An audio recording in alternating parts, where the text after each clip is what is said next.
আয়োজিত এই যে আন্দোলন কর্মসূচি, এই আন্দোলন কর্মসূচিতে উপস্থিত সকল হিন্দু সংগঠনের প্রতিনিধি এবং এখানে উপস্থিত অনেক মায়েরা, বোনেরা, দাদারা এবং ভাইরা, আজকে আমরা সবাই এখানে উপস্থিত হয়েছি এবং প্রতিটি প্লে কার্ডে দেখা দেখছি যে বাংলাদেশে হিন্দুদের উপর হত্যা এবং অত্যাচার।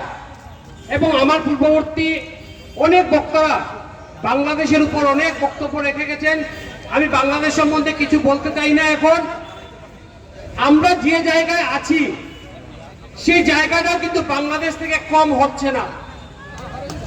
আমরা যে জায়গাতে আছি, আমরা যে শহরে আছি, যে শহরে দাঁড়িয়ে আছি, যে বরাক ভ্যালিতে আছি, সেই ভ্যালি কিন্তু বাংলাদেশের থেকে কম নয়।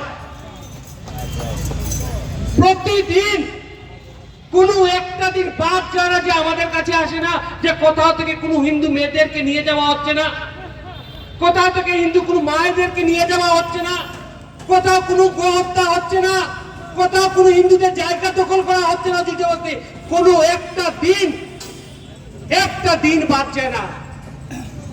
বাংলাদেশের কথা বলি, সরকার আছে, ভাবলাম যে বিজেপি সরকার আসবে, আসামে আছে, ভারতের রাজ্যে আছে, তারপরেও কি করে প্রতিদিন বাংলাদেশ থেকে বাংলাদেশিরা, মুসলমানেরা ভারতবর্ষের ভিতরে প্রবেশ করছে? আমি জিজ্ঞেস করতে চাই, কেন্দ্রে বিজেপি, আসামে বিজেপি থাকা সত্ত্বেও কি করে প্রতিদিন রাজনীতির মাধ্যমে হিন্দু মা বোনদেরকে নিয়ে যাচ্ছে, মা বোনকে দর্শন করা হচ্ছে? আমি শুধু বক্তব্য বলছি না, আমার কাছে রিয়েল ফ্যাক্ট আছে, রিয়েল ডেটা আছে। আমি ডেটার উপর ভিত্তি করে